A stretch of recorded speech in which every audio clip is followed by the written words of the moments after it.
사랑합니다.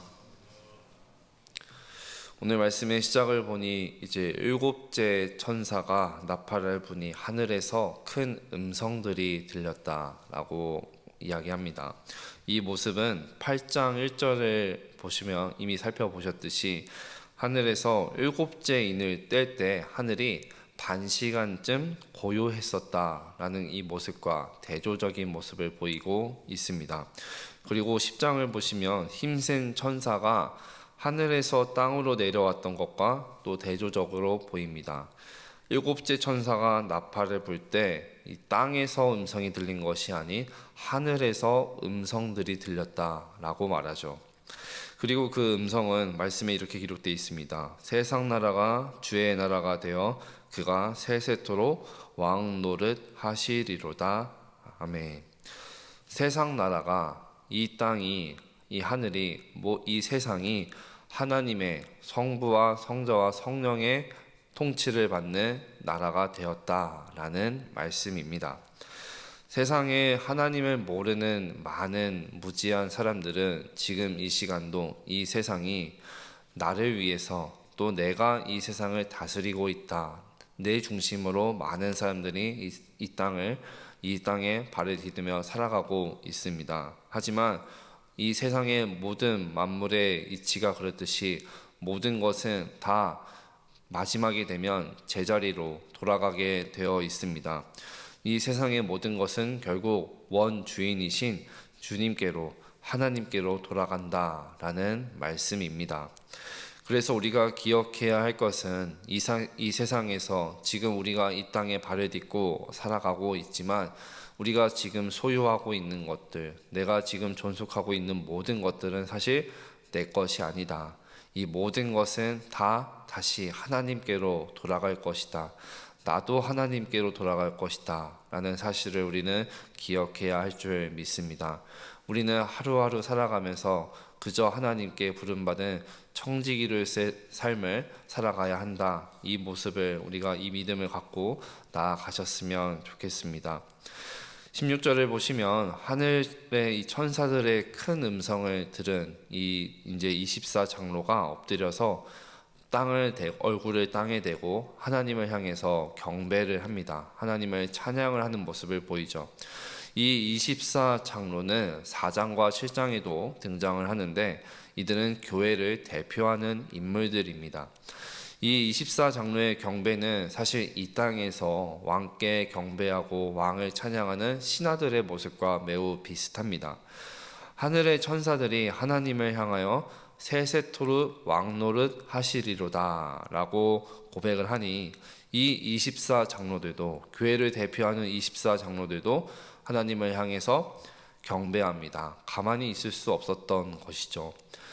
마찬가지로 세상의 왕도, 이 땅에 다스리는 왕들도 신하들로부터, 많은 사람들로부터 경배와 찬양을 받고 환호를 받는데 하물며 세상의 주관자 되시는 하나님께서 하늘의 천사들로부터 찬사를 받으실 때 교회도 사실 가만히 있을 수 없다. 교회를 대표하는 24장로로부터 경배 받으시는 것은 지극히 마땅한 것입니다. 마찬가지로 우리는 이 땅에서 하나님께 함께 모여서 영과 진리로 예배하는 24장로들과 같이 교회로서 우리는 하나님을 찬양하고 또 말씀을 듣고 사모하며 하루하루 살아가고 있습니다. 그때마다 우리는 마음에 기억해야 합니다. 이 예배의 순간을 통해서 내가 하나님만을 찬양합니다. 하나님만을 경배합니다. 또한 이 마음을 갖고 내가 하루하루를 살아가며 믿음으로 나아가겠습니다 라는 모습이 우리 가운데 있어야 할 줄 믿습니다. 그리고 17절 말씀을 보시면 이 24장로들이 엎드려서 땅을 얼굴에 대고 하나님께 경배하며 찬양할 때 첫 번째로 내뱉은 고백이 바로 감사입니다. 감사의 고백을 하고 있습니다. 왜 감사의 고백을 했을까요? 24장로들의 말을 통해서 예수님께서 이 땅에 재림하시면, 다시 오시면 세상 나라의 권세는 끝나고, 다시 말씀드리지만 오직 하나님의 통치만 남게 됩니다. 세상 나라 권력자들의 통치는 반드시 끝이 옵니다. 그러므로 우리는 이 세상의 모습을, 이 세상의 권력이 지금 하나님의 뜻과 정말 반대로 가는 것 같은 그런 모습이 우리 눈앞에 보인다 할지라도 우리는 두려워하지 말고 그저 우리가 있는 자리에서 하나님의 선하신 뜻을 내가 작은 부분이라도 오늘도 이루면서 지키면서 나아가겠습니다 라는 믿음으로 나아가야 할 줄 믿습니다. 이렇게 살아가야 할 이유를 우리는 다음 구절에서 또 찾을 수 있습니다. 18절 말씀을 보시면 이방들이 분노를 하는데 그 이유는 예수님께서 다시 오시기 전까지 이 세상의 통치자들은 자신들의 권력을 휘두르면서 마음껏 살아가게 됩니다. 그러던 중 예수님께서 다시 오셔서 이 땅을 통치하시니 세상의 권력자들은 이제는 자신들의 마음대로 할 수 없기 때문에 화가 나는 것이죠. 분노가 나는 것이죠. 그래서 결국 이 세상에서 하나님의 통치를 인정하지 않았던 많은 사람들은 결국 하나님의 심판을 받게 될 것이고 그리하 해서 분노하게 될 것이고, 하지만 하나님의 통치를 인정하며 그저 그 주신 믿음 갖고 묵묵히 나아갔던 사람들은 결국에는 하나님께서 주신 귀한 상급을 받게 되기 때문에 오늘 말씀을 보니 기뻐할 것이다 라고 은혜를 받게 됩니다.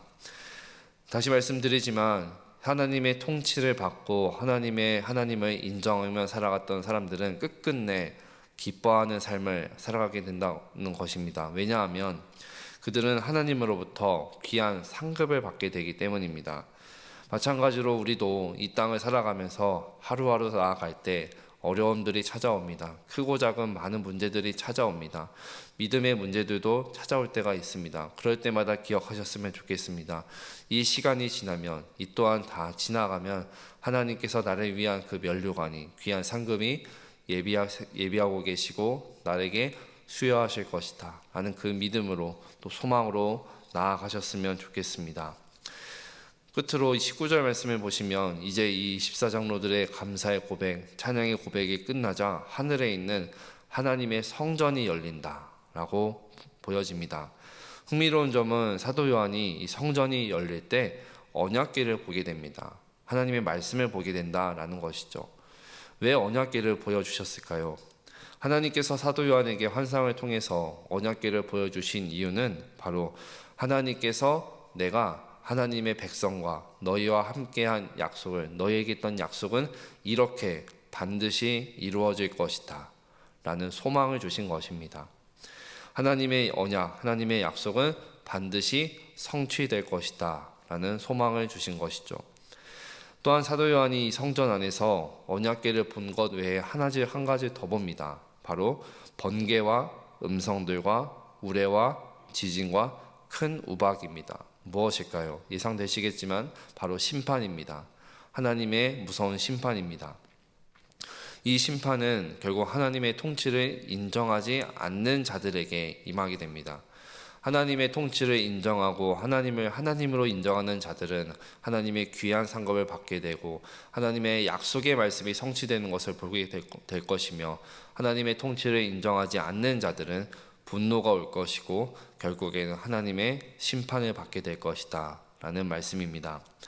말씀을 맺겠습니다. 우리는 이 세상에서 두 나라에 속해서 살아가고 있습니다. 하나는 세상의 나라입니다. 우리가 발을 딛고 살아가는 이 땅, 세상 나라입니다. 그러나 또 다른 하나의 나라는 바로 하나님의 나라입니다.